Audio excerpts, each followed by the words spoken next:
Entre beauté et hospitalité sans pareil, c'est une Afrique riche dans sa diversité, une Afrique ancestrale. Un destin commun, une même route, un même chemin, celui de la prospérité. Brassage des cultures et civilisations. Brassage, votre émission socio-culturelle. Sur Ifriqiya FM.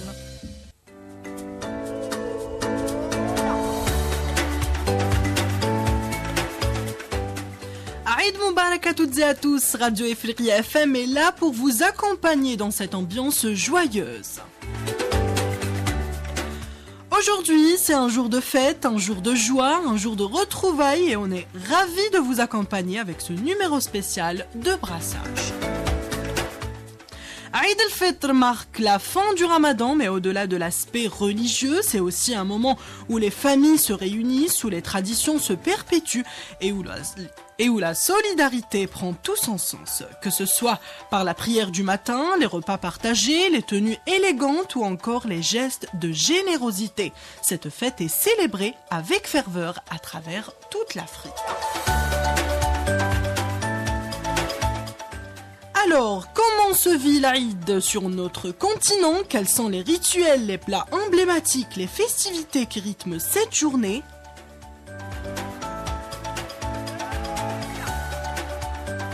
C'est ce qu'on va découvrir ensemble avec nos chroniqueurs habituels qui vont nous faire voyager à travers les traditions africaines. Bonjour Mohamedou Dia du Sénégal et bonjour Alamine Mahamat et Sahaïdkom. Bonjour Anya, Sahaïd à nos auditeurs, Deweneti Len, comme on dit en Wolof, et nous Len Mouri un peu. Sambe Sambe en Bambara.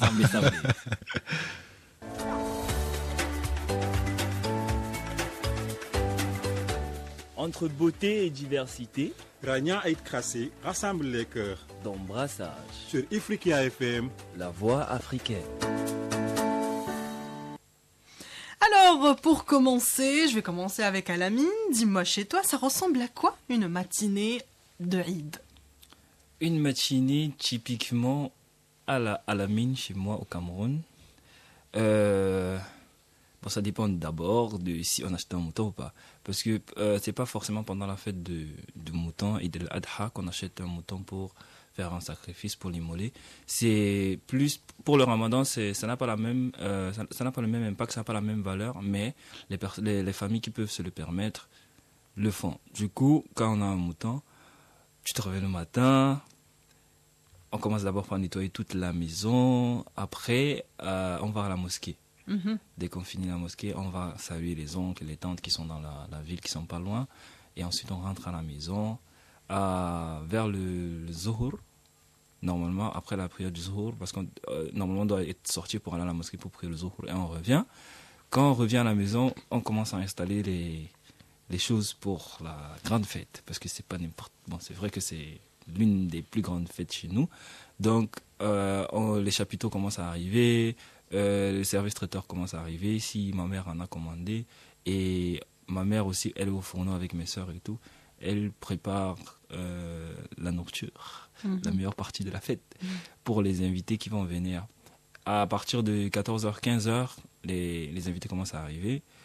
Ce qui est bien pendant la fête, c'est que c'est pas seulement, même malgré que ce soit juste chez nous la fête, il y a tous nos voisins vraiment proches qui viennent à la maison depuis le matin pour commencer à faire les travaux avec nous. Du coup, des fois, tellement il y a du monde, on se retrouve à ne rien faire.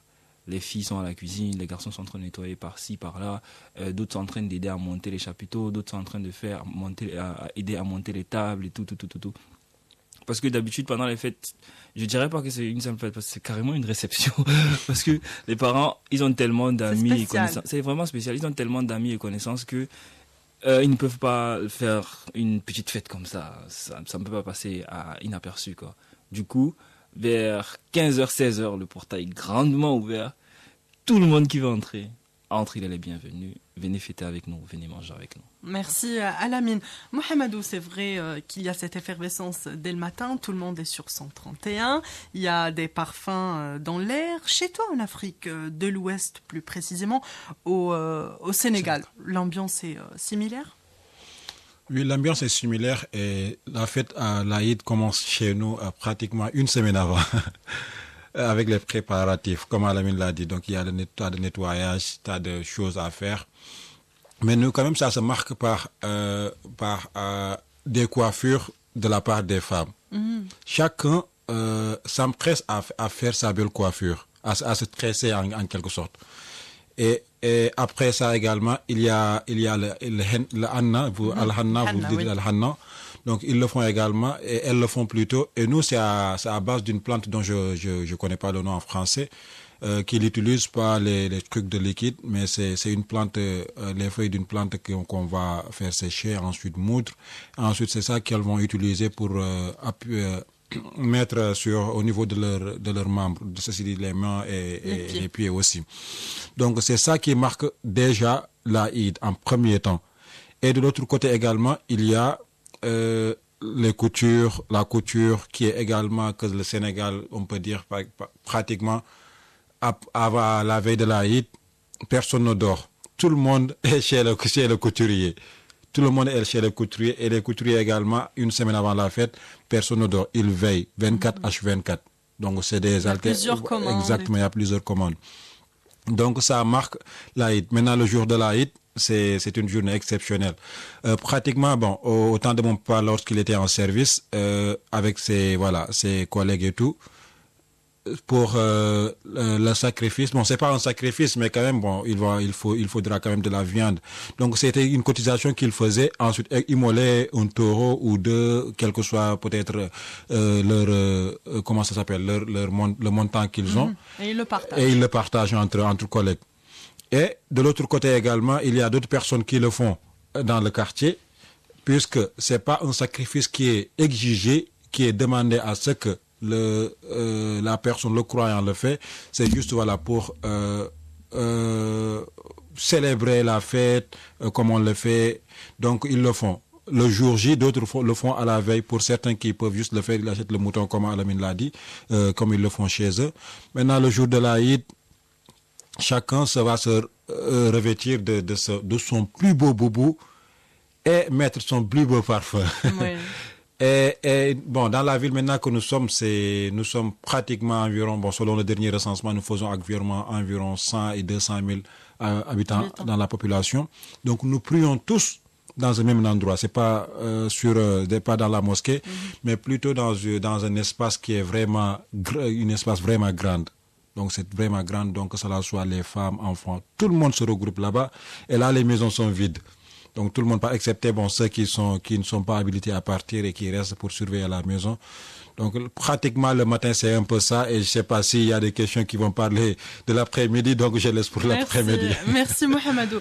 Alamine, Mohamedou nous a parlé de la prière de l'Aïd. C'est vraiment impressionnant de voir ces foules habillées en blanc, réunies sur les grandes esplanades ou dans les mosquées. Est-ce que chez vous au Cameroun, c'est un moment qu'on attend avec impatience? Chez nous, on attend ce moment avec impatience. C'est vrai, avec la fin du Ramadan, on ne veut pas s'empresser de terminer le Ramadan, mais l'événement qui marque la fin du Ramadan, c'est cette prière du matin, cette prière communautaire. Parce que, comme Mohamedou l'a dit, c'est pas seulement dans les mosquées qu'on le fait. C'est dans des grands espaces. C'est vrai, il y a des très grandes mosquées au Cameroun, mais également dans certains quartiers qui n'ont pas de grandes mosquées. On privatise un stade, carrément, un grand stade municipal pour faire la grande prière, avec tout le monde confondu, tout le monde avec ses beaux habits, ses beaux tapis. On ne peut pas prier au sol, du coup tout le monde vient avec ses tapis et tout. Donc cette prière-là est vraiment importante, c'est un moment vraiment sacré pour tous les jeunes musulmans. Je me rappelle quand on était petits, normalement mes petites sœurs peuvent venir à la mosquée normalement. Mais comme il y avait tellement de travail à la maison, les filles restaient d'habitude, mais à un certain âge, ma petite sœur, elle a dit catégoriquement qu'elle va partir à la mosquée maintenant chaque année avec nous à toutes les fêtes. Du coup, il n'y a pas seulement elle, c'est toutes les autres filles qui l'ont rejoint. Quand on finit de se préparer le matin et on est déjà au moment de partir à la mosquée, c'est tout le monde qui sort pour partir à la mosquée. Du coup, on est obligé de chercher toutes les clés des voitures qui sont à la maison. L'autre va prendre la voiture de maman, l'autre va prendre la voiture de papa, notre oncle là, il va prendre la voiture de tel pour qu'on tous on parte à la mosquée. Donc c'est vraiment un moment c'est un moment sacré parce que tout le monde veut y aller. Que ce soit maman, que ce soit mes petites sœurs, tout le monde veut y aller. C'est impressionnant. Très impressionnant. Oui. Et avec toutes les parures qu'elles ont, on se demande vraiment si ce sont nos sœurs. Elles sont indécises. Parce que Bon, chez nous, le henna se fait à la veille de la fête. Genre, Ouais. elles le font pendant qu'elles sont en train de faire les derniers préparatifs. Chez Parce que nous également en Algérie, on fait ça la veille de l'Aïd. la veille de l'Aïd, elles dorment même souvent avec ça. Elles se réveillent à 3h du matin pour aller nettoyer ça. Pour avoir une belle couleur. Oui, pour avoir de très belles couleurs sur Ouais. les mains, les pieds. Et mes petites sœurs, moi, je sais pas comment elles ont ce talent. Mais elles dessinent très bien.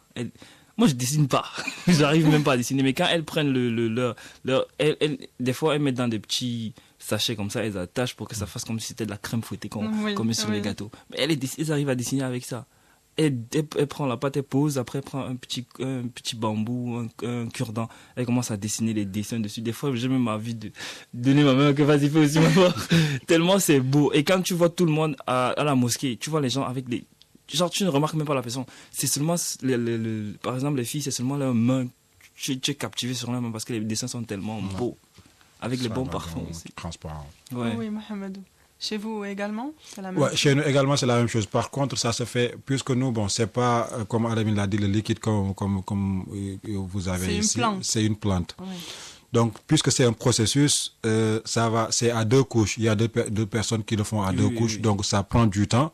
Ils le font pratiquement 72 heures ou 4 jours avant. C'est tout un processus. C'est tout un processus, 4 jours avant. Et là, les coiffures également, comme je l'ai énuméré en premier à l'entame de mes propos, pratiquement également, c'est la même chose. Donc, c'est tout un processus. Évidemment, l'Aïd, c'est aussi l'occasion de porter ses plus beaux habits chez vous. Quelles sont les tenues qu'on sort pour l'occasion, Alamine? Bon, chez nous... Pour les hommes et pour les femmes. Pour les hommes, pour les femmes, elles-mêmes, elles gèrent leurs habits parce que nous, on ne s'immisce pas dans leurs habits. Elles sont trop compliquées de un. Et ce n'est que leur couturier qui peut les comprendre. Du coup, nous, tout ce qu'on fait, c'est juste acheter le pagne et l'amener chez le couturier. Elle va discuter avec le couturier, ils vont s'entendre. Est-ce que ce sont des tenues traditionnelles? Exact. Ce sont les tenues traditionnelles. Bon, je connais pas comment on appelle ça. Mais chez nous, les femmes ne portent pas trop les bassins. Genre, elles achètent le tissu et elles font des modèles avec le tissu. Genre, je sais pas, peut-être des petites épaulettes, je sais pas, un petit chapeau avec le pagne et tout. Mais le modèle, il est très beau. Très beau, parce que je ne sais pas comment ils font pour choisir tout ça. Parce que chez le couturier, il y a un gros livre comme ça. Ouais. Il y a un grand livre là. Peut-être c'est 2, 3, des fois même c'est 4 livres comme ça. Elles sont en train de parcourir le livre, elles choisissent. Pourtant, chez les garçons, c'est simple. Soit tu prends ton monde arabe tranquille, 2 pièces, pas très compliqué, avec une très belle broderie.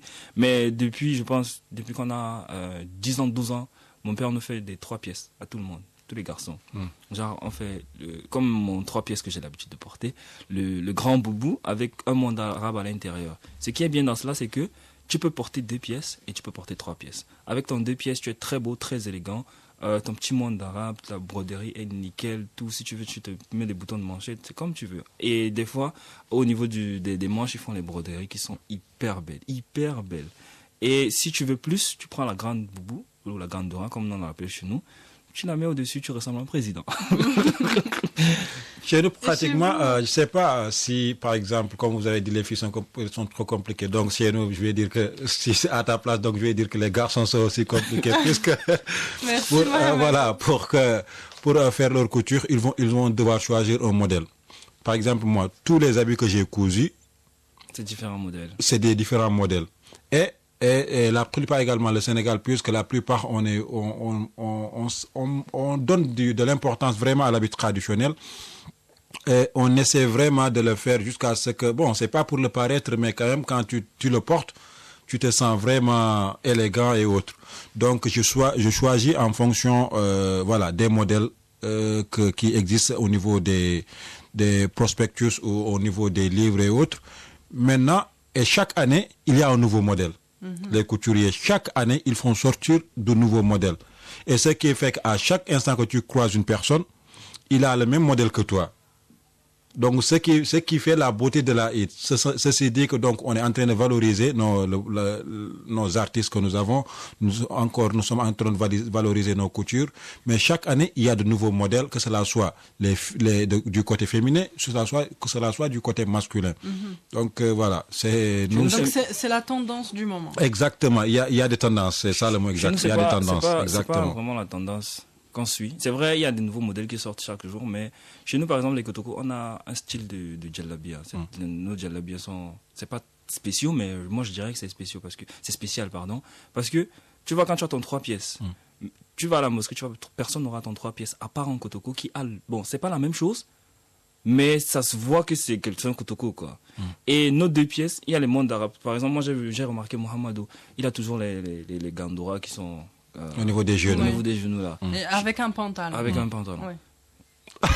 Oui, avec un pantalon. C'est un ensemble. Oui, c'est un ensemble. Ah ouais. Chez nous, on appelle ça monde arabe. Mais chez nous, les kotoko, on n'a pas l'habitude de porter ça. Chez nous, on porte le long gandora grand jusqu'aux jambes. Ouais. Le jaune que tu as normalement.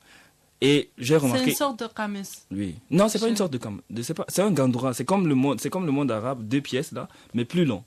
Ah, ok. Et ça, c'est typiquement kotoko chez nous. D'accord. J'ai remarqué Mohamedou en a juste un. Moi, j'en ai plein chez moi. C'est vrai, je les ai pas tous amenés ici, mais... C'est de ce dont je parlais avec les tendances. Et tu vois? lui, c'est par rapport à la tendance que c'est sorti. Exactement. Pourtant, nous, c'est une culture de porter le long, là.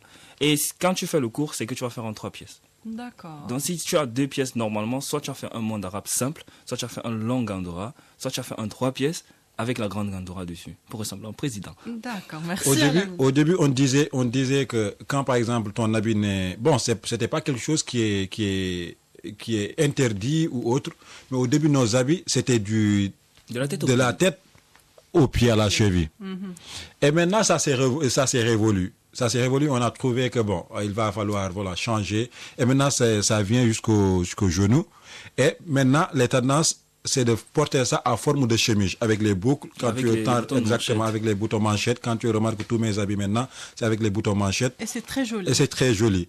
Donc, arriver à la chemise. Ce qui montre, comme je l'ai dit, pas sortir dans le sujet, mais ce qui montre que on peut faire on peut valoriser nos cultures tout en se conformant peut-être pas avec certaines coutumes, certaines traditions, sans autant sortir de notre tradition, Exactement. mais tout en préservant ce que nous avons. Exactement. Et chez nous, il y a une sorte de chapeau là, ça s'appelle le dilka'a. Genre, Ka'a, c'est la tête chez nous. Et c'est quelque chose pour mettre en valeur ta tête, quoi. Et quand nous, on fait notre habit de la fête, le dilka'a vient avec. Et le dilka'a chez nous se porte d'une façon vraiment particulière. Parce que j'ai vu ça, je n'ai que vu ça chez les kotoko. Il y a pas, que ce soit les Peuls, les Hausa, personne ne porte ça comme Et nous. comment il se porte? Tu le mets sur ta tête et au niveau du milieu, parce que quand tu le plies, tu es obligé de mettre une face à l'intérieur de l'autre, tu plies. Tu plies au niveau de la petite boucle là pour que ça sorte comme une sorte de petite pyramide comme ça. Donc c'est une pente, ça. Non, c'est pas une pente, c'est une petite pente, légère pente, parce que tu vas laisser un petit creux d'un côté, la pente sera là et ça va revenir. Ok.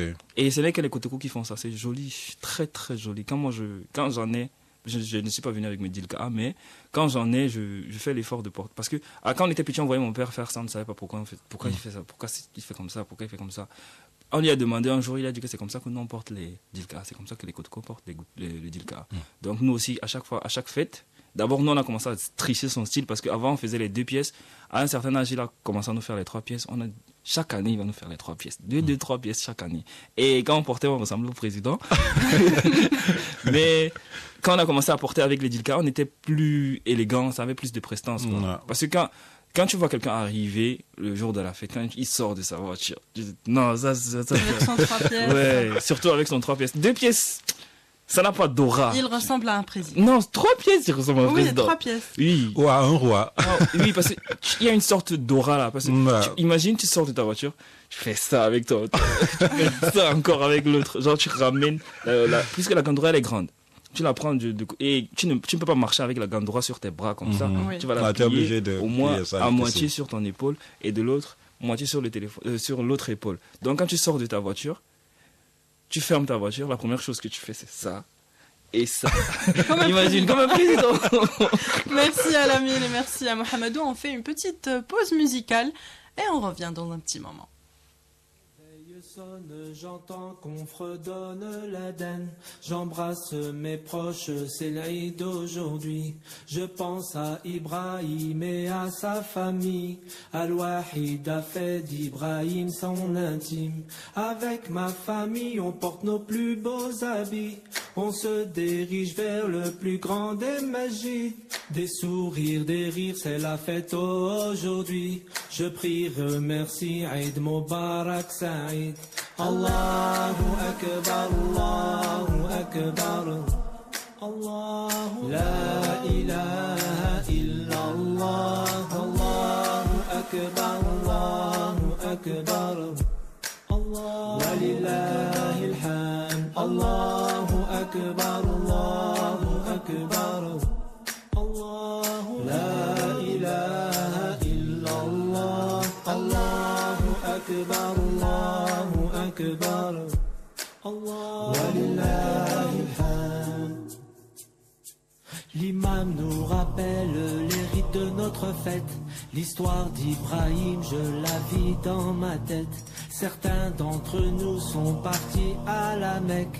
Tous de blanc vêtus, ils s'acquittent de leurs dettes. Aux quatre coins du monde, nos mosquées se remplissent de fidèles personnes aux couleurs du monde. Nos enfants sont blancs, noirs, beurre ou métis. L'islam nous unit derrière la justice. Allahu Akbar, Allahu Akbar.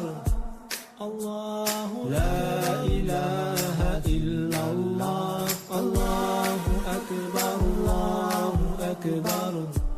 Allah walillahi alhamd. Allahu Akbar, Allahu Akbar.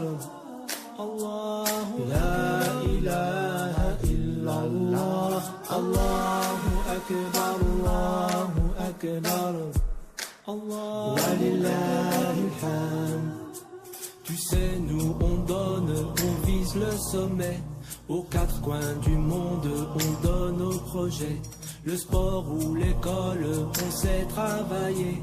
Grâce à nos valeurs, on s'est élevé. Tous ces bénévoles qui montent les projets ont besoin qu'on donne pour donner à manger. Des vivres ou des livres ou défendre des idées. Ferme les yeux et donne, c'est pour toi que tu le fais. Taqabbal Allahu minna wa minkum. Oh Allah, tu donnes sans attendre en retour. Taqabbal Allahu minna wa minkum. Louange à Allah, Eid Mubarak Saïd. Allahu Akbar, Allahu Akbar. Allahu la. Alors, on arrive à une partie essentielle parce qu'après un mois de jeûne, franchement, on attend tout ce moment avec impatience, les repas de l'Aïd. Qu'est-ce qui mijote aujourd'hui chez vous, Mohamedou? Je vais parler. Je me rappelle par exemple lorsque mon grand-père était vivant. La plupart, on lui faisait. Il y a un plat traditionnel que l'on appelait le ngombu. Le ngombu, c'est d'origine mauritanienne. Et c'est fait à base du mil. Ouais, c'est fait à base du mil. Le mil qui est moulu. Ensuite, je sais pas le processus également, comment on appelle ça. On le traite. C'est comme après, jusqu'à ce qu'on obtienne des graines de farine, en quelque sorte. Et on prépare une sauce avec la viande. Maintenant, chez nous, c'est la plupart, on fait du vermicelle, du riz au lait pour le matin et l'après-midi. C'est une sauce, comme je t'avais dit la fois passée, banaf, juste avec des pommes. Et on met la sauce. Ensuite, on le mange. Et ça dépend également des maisons. Chaque maison le fait en fonction de ses envies. Nous, par exemple, juste à la veille, c'est mon père qui nous demande, les enfants, qu'est-ce que vous voulez demain que l'on cuisine? D'accord. Et lui, il n'aime pas le vermicelle. Mon grand frère également n'aime pas les vermicelles. Et moi, j'aime les vermicelles. Quand je propose les vermicelles, maman me dit, ton grand frère n'aime pas, ton père n'aime pas. Donc, tu prépares quelque chose pour eux. Et ainsi de suite. Donc, chacun donne sa part. Et ensuite, on a un consensus. Et on cuisine, en fonction, de ce que nous voulons. Et des fois, mon père, même s'il ne veut pas, puisqu'on le veut, il dit donc, faites ceci, et lui, maman, on lui mijote quelque chose, pour autre chose. Donc, c'est comme ça que ça se passe. Mais pour mon grand-père, lui, c'est comme je l'ai dit, c'est un plat qui est originaire de la Mauritanie, qui s'appelle le ngombu. Chaque année, c'est ce qu'on lui fait. Chaque année. Donc ça ne change pas, il n'alterne pas, c'est ça. Donc en Mauritanie, c'est le plat, on peut dire, national pendant la fête. Chez nous en Algérie, on prépare du couscous. Du couscous. Ou bien de la rechta. Oui, des plats traditionnels généralement. Et chez vous, à la mine, au Cameroun? Chez moi, pendant la fête, on ne prépare pas un plat. Des plats. On prépare plein de plats. On prépare plein de plats. Comme j'ai dit au début, en fait, chez nous, le jour de la fête, c'est comme si c'est ordonné. Genre, tu pars à la mosquée, nanani, nanana. Mais j'ai oublié déjà sauter une partie. Normalement, quand on se lève le matin, on a fini tous les travaux, on part à la mosquée. Avant de rentrer à la maison, D'accord. on doit passer chez une dame elle habite à, je ne sais plus où elle habite maintenant, mais elle habitait à Ngousso. Non, oui, vers Ngousso. Quand moi j'étais encore au pays, on part chercher les crêpes de riz chez elle. D'accord. Et c'est chez elle, tous les Kotoko vont chercher les crêpes de riz. Donc, il faut arriver le premier. Il faut passer ta commande peut-être une semaine avant la fête. Waouh. Sinon, tu n'auras pas. Claire, sinon tu n'auras pas. Les crêpes de riz, c'est pourquoi? C'est pour manger le gombo avec le poisson que ma mère fait 2 fois dans l'année, le jour de la fête al-Fitr et de l'Adha. Et ce sont les 2 seules fois ma mère entre à la cuisine pour préparer. Donc c'est un plat vraiment, si tu ne manges pas, tu as raté toute ton année. Donc tu as raté une partie de l'année. Et si tu rates, tu as raté la deuxième partie. Et comme chez nous, plein d'invités vont venir, c'est dans des grandes marmites, grandes casseroles. Malgré qu'elle ait appelé le service traiteur pour faire certains trucs, elle va entrer à la cuisine pour faire le gombo poisson frais. Le gombo avec le poisson frais. Parce que chez nous, le gombo, ça se fait avec la viande, ça peut se faire avec le poulet. Mais chez les Kotoko, on fait typiquement le gombo avec le poisson frais et ça se mange avec de la kesra. Chez nous, on appelle ça kesra. D'accord. Non, on appelle ça kesré, pas kesra. Kesré, mais c'est plus des crêpes de riz. C'est la même kesra chez nous? Non, c'est pas la même chose. D'accord. Chez nous, ce sont des crêpes de riz. Genre, ce sont des grandes crêpes étalées comme ça. Elles sont grandes, hyper grandes. On plie comme ça pour manger ça. C'est délicieux, c'est délicieux jusqu'à... Et c'est la seule nourriture que ma mère prépare. Ça veut dire que ça a un goût vraiment... On peut pas le classer dans le... Je n'arrive même pas à mettre... Je sais pas où mettre ce plat. Tellement c'est bon. Et quand c'est ma mère... Mes soeurs préparent, c'est bon. Oui, c'est bon. Mais il y a une différence entre la personne qui t'a appris à préparer et la personne qui prépare. Bien sûr, bien sûr. Il y aura toujours un secret qu'elle met de côté. Oui, c'est pas la même chose. Même quand mes tantes sont là, même quand ses petites soeurs sont là, c'est toujours elle qui fait le plat là. Elle peut faire d'autres plats et tout. Il n'y a pas de problème. Faites vos nourritures. Faites vos nourritures. Mais elle va juste faire ça. Et quand tous mes amis, depuis qu'on est petits, quand ils ont commencé à venir chez nous, pour les fêtes, parce qu'on a déménagé, on est quitté de Douala, Yaoundé, Douala, mais on a fini à Yaoundé et dans un autre quartier. Quand je me suis fait de nouveaux amis là-bas, le premier jour de la fête, quand ils ont goûté ça, tous ils nous ont demandé qu'est-ce que c'est. Leurs parents viennent le soir à 23h pour venir manger ça chez nous le jour de la fête. Tellement c'est bon. Tellement c'est bon. La recette peut-être. C'est secret. Secret défense. J'aimerais ajouter une chose par rapport à toujours la nourriture. C'est des coutumes que nous avons chez nous, et c'est pratiquement en Afrique de l'Ouest. Et c'est ce qui me manque le plus pendant les fêtes de l'Aïd. Tu vois, quand par exemple, après juste voilà, les repas qu'on finit de préparer et tout, par exemple, moi et Alamine, nous sommes de la même génération, et nous avons des amis et autres, nous sommes dans le même quartier. Ou des fois même, nous pouvons être dans des quartiers différents, et on va se retrouver tous ensemble dans une même maison pour partager le repas. Ces moments, c'est des moments de convivialité, c'est vraiment extraordinaire. Et ceci va sur n'importe quel âge. Même mon père, je vous assure que leur génération, par exemple, ils partagent tous le même repas ensemble, dans une même maison. Donc chacun amène son repas. Donc c'est le tchak-choka de n'importe quel repas. Vous mangez ça, et vous restez là-bas jusqu'à 5 heures et chacun part, voilà, pour étendre en quelque sorte ses meilleurs vœux. C'est une tradition du partage. Et donc, comment ça se passe chez vous, Alamine? J'ai remarqué ça plutôt à Garoua. La maison de mes grands-parents, c'est à Garoua. Grands-parents maternels, c'est à Garoua. Et j'ai le petit frère, le grand frère de mon père aussi qui est là-bas, à Garoua. Une fois, on a fait une fête là-bas et à partir de 15h, après la prière de Asr, tous mes oncles, genre mes cousins, ont commencé à m'appeler pour qu'on aille quelque part. Je leur demande où est-ce qu'on va. Ils disent qu'on va chez tonton Taïmou. On est arrivé là-bas, toute la famille était là-bas. Tu vois, il avait une grande cour, les tapis étaient dehors, tous les tapis étaient dehors. Il y avait tous mes oncles là de la famille. C'est comme si tout Garoua était venu chez lui. On ne remarquait pas trop ça à Yaoundé parce que à Yaoundé, comme c'est une grande ville, si tu veux rendre visite à tout le monde, tu ne peux pas. Du coup, tu privilégies juste les gens les plus proches et les plus importants, genre les grands-parents. Et parce qu'il y a les grands-parents d'une maison qui sont qui sont à Yaoundé. Du coup, on passe par chez lui dès qu'on finit à la mosquée. Après, on part saluer les gens importants, là, juste les gens importants. Mais dès qu'on finit, on rentre à la maison et les autres viennent nous saluer à la maison. Et ce qui est bien dans ça, c'est que quand on part saluer un oncle comme ça, malgré qu'on soit venu avec papa et la voiture, il nous donne l'argent de taxi. Il nous donne l'argent de taxi, mais on ne peut pas refuser l'argent de taxi. J'avais refusé l'argent de taxi une fois, mon oncle m'avait tapé. Il m'a dit on ne refuse jamais l'argent de taxi. Du coup, à chaque fois que je vais, pendant la fête, chez un oncle, j'attends mon argent de taxi. Et c'est pas 2000 dinars. C'est pas 2000 dinars pour rentrer. Chez vous au Sénégal, Mohamedou, est-ce que vous donnez des cadeaux aux enfants, de l'argent? Oui, nous donnons des cadeaux. Nous donnons des cadeaux et pratiquement, c'est encore une fois, c'est quelque chose que l'on ne peut plus se passer de. Puisque c'est devenu une tradition, c'est devenu dans la culture.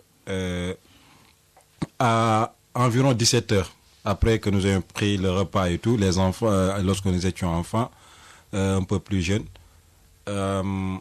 tu vois des foules dans la rue. Dans n'importe quel quartier, dans n'importe quelle maison, on toque à la porte. Salam alaikum de Nyandeundel. Nyandeundel, c'est qu'on veut des Nyandeundel. Bon, je sais pas comment traduire ça, mais on veut, en quelque sorte, si on peut comprendre, je peux m'exprimer, on veut des cadeaux. C'est un langage coudé pour dire. Exactement. Pour dire que je veux des cadeaux. Donc, on demande du Nyandeundel. Et, par exemple, on vient chez Rania, salam alaikum de Nyandeundel, on ne te connaît pas, que cela tu sois musulman ou chrétien. On vient juste pour dire que de Nyandeundel et tu donnes ce que tu as. D'accord. Des fois, tu donnes, par exemple, supposons tu donnes 200 dinars pour tout le groupe, ou des fois, tu donnes 100 dinars pour chaque personne. Et imagine le tas de personnes qui viennent dans ta maison. Et on donne. Et c'est dans tout le territoire du Sénégal, tout le territoire national. Et cet argent rassemblé, ensuite, on rentre chez nous. Et ce n'est pas juste des frères qui partent ensemble, non. Comme je l'ai dit en premier, c'est des groupes.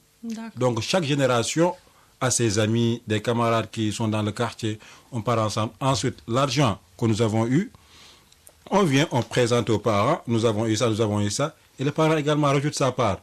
On attend 15 jours après, ou par exemple, s'il y a les fêtes de réveillon et autres, on fait nos fêtes. Voilà, c'est comme ça qu'on le fait. Et maintenant, pour les grands, bon, ils ne vont pas sillonner les quartiers et tout, ceci dit les adultes. Je l'avais dit l'année passée, exactement. il y a ce phénomène que nous appelons au Sénégal le cousinage à plaisanterie. Le cousinage à plaisanterie, supposons par exemple, moi je suis cousin avec Alamine, nous sommes parentés, nous avons des liens parentés. Donc, on considère que le cousin qui est issu du côté paternel a plus de valeur que le cousin qui est issu du côté maternel. Ah bon? Oui. Bon, c'est comme ça que l'analogie, elle est ainsi. Elle est ainsi. Et maintenant, moi, je viens avec mon parfum et je fais ça à la mine. Et il est obligé il va se racheter parce que je lui ai mis mon parfum. D'accord. Et si mon parfum est cher, il doit donner ce qui est plus cher que le parfum. Ah, ça, c'est pas bien. Non, tu l'obliges. Non, c'est pas que tu l'obliges. C'est des cultures, c'est entre familles et c'est excellent. D'accord. Et je t'assure, et moi, par exemple, mes cousines, s'ils viennent à la maison, j'ai hâte qu'elles viennent parce que ça fait revivre les liens qui existent. Et des fois, même si nous avons, et même si nous n'avons pas, ou même si on est là à négliger, des fois on est un peu radin et autres, c'est notre père qui nous exige à donner. C'est une tradition. C'est une tradition. Et c'est le papa même qui exige à ce que vous donnez. Et elle s'est déplacée ou il s'est déplacé, donc donnez-les. D'accord. Même si c'est le transport. Et c'est excellent, et c'est une tradition vraiment excellente. Ouais. Moi, en tout cas, j'aime. Mes cousins et cousines, ils viennent à la maison, j'ai hâte qu'ils viennent. Même si le fait de donner, c'est quelque chose qui est symbolique. Tu n'es pas, comment dire, tu n'es pas forcé à donner. C'est pas quelque chose que tu donnes par la force, non. Mais c'est une tradition, c'est quelque chose qui fait vraiment unifier et faire consolider les liens. Donc c'est comme ça que ça se passe. Ma maman, elle le fait à mes oncles. Et bon, elle part, on lui donne des 10 000, des 20 000, des 30 000, 50 000 et autres. Donc c'est comme ça que ça se passe. Pendant que les enfants vont sillonner les maisons, nous c'est entre familles Pour qu'on les le 100 fait. dinars, 20 dinars. Exactement. Mais nous c'est entre familles qu'on le fait, on part, on met du parfum et la personne donne ce qu'elle a. Et imagine, tu fais ça à la mine, tu as beaucoup de cousins, tu fais ça à la mine, tu fais ça à quelqu'un d'autre et autre et autre. Donc l'argent récolté, c'est autre chose. Et toi, tu le fais à la mine aussi, il le fait à d'autres personnes. D'accord. Donc tu vois, il y a cette réciprocité. Donc ce qui fait que tu ne vas pas dire que non, tu n'as pas d'argent et autres. Mais c'est le geste qui compte. C'est le geste qui compte, c'est symbolique. Oui. Et après le repas, après les visites, c'est quoi le programme? Parce que l'Aïd, ce n'est pas que juste manger et dormir. Chez vous, au Cameroun, à la mine, est-ce qu'il y a des festivités C'est 3 jours. 3 jours de fête, 3 jours de manger, 3 jours de dormir. D'accord. Donc après, la première journée est simple. C'est la première journée qui est plus, qui a plus d'activité, qui est plus mouvementée, parce que tu dois accueillir les invités, tu dois faire manger ci, tu dois faire manger ça, tu dois aller à la mosquée, tu dois faire ci, tu dois faire ça en même temps. Maintenant, les 2 derniers jours, c'est fait pour visiter les gens qui sont loin. Le premier jour, on ne pouvait pas partir très loin. Le deuxième et le troisième jour, le deuxième jour, on peut partir. Le troisième jour, on reste à la maison pour que ceux qui nous considèrent loin viennent nous voir. D'accord. Donc, c'est un peu divisé en 3 parties. La première partie, c'est le jour même de la fête, tu vois les gens qui sont à côté, les gens très importants. Deuxième jour, tu pars maintenant voir les gens qui sont un peu loin et tout. Tu partages aussi les moments avec eux pour dire que non, la famille ne se limite pas seulement à ceux qui sont à côté. Ça va aussi plus loin. Et eux, en retour, pas forcément les mêmes. D'autres personnes qui sont un peu loin, peut-être une autre personne va quitter sa ville, le troisième jour, il va venir chez toi. Donc, il faut rester à la maison le troisième jour pour aussi accueillir les autres, pour aussi faire vivre la fête à ceux qui n'étaient pas là à côté de nous. Merci Alamine. Et chez vous au Sénégal, Mohamed? Identique. Après le repas, c'est que comme le Ramadan, c'était un mois de partage et le fait également de demander pardon aux prochains, on sillonne les maisons, que cela soit les proches parents, les voisins et autres, pour présenter nos meilleurs vœux, pour demander pardon. Et ceci, comme Alamine l'a dit, puisque nous ne sommes pas tous dotés de la même mobilité et autres, donc il y a d'autres personnes qui ne peuvent pas effectuer ça au premier jour du mois. Donc ceci, ce qui fait que c'est entre 3 jours. Donc le premier jour, tu vas juste vienner les voisins et autres. Maintenant, le lendemain, tu vas chez tes beaux-parents, ta belle famille, etc., etc. Donc c'est comme ça que ça se passe. Et le troisième jour également, tu vas rester chez toi, puisque il y a des voisins également. C'est un acte de réciprocité, c'est la même chose. C'est la même chose. Donc c'est pratiquement, voilà, l'Aïd, c'est une fête religieuse. Donc il n'y a pas de différence pratiquement. Et franchement, entendre tout ça, ça donne encore plus envie de profiter de cette journée, que ce soit en famille, entre amis, dans les rues animées ou dans la tranquillité du foyer. L'Aïd, c'est vraiment un moment à part. Merci à vous, Alamine Mahamat et Mohamedou Dia, pour cette belle immersion dans les traditions africaines. Merci à Elias Kerbash à la réalisation et à Anis à la barre technique. À vous qui nous écoutez, profitez de cette belle journée, partagez, savourez et surtout, Eid Mubarak. C'était Rania Eid Kassi avec vous. On se retrouve très bientôt pour un nouveau numéro de Brassage.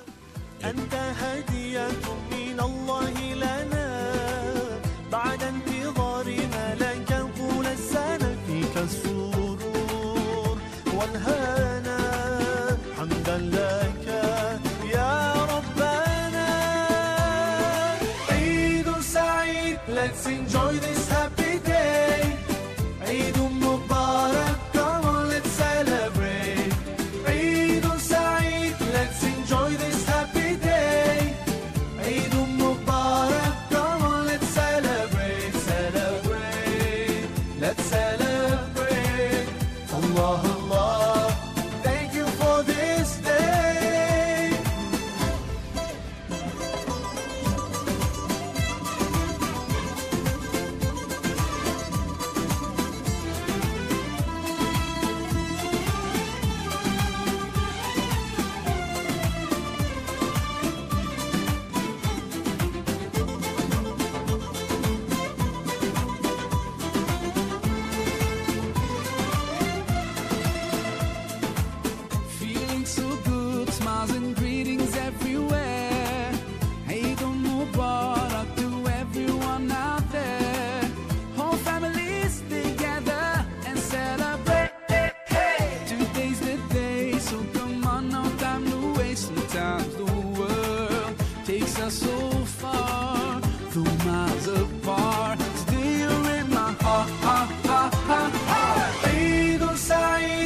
Let's enjoy this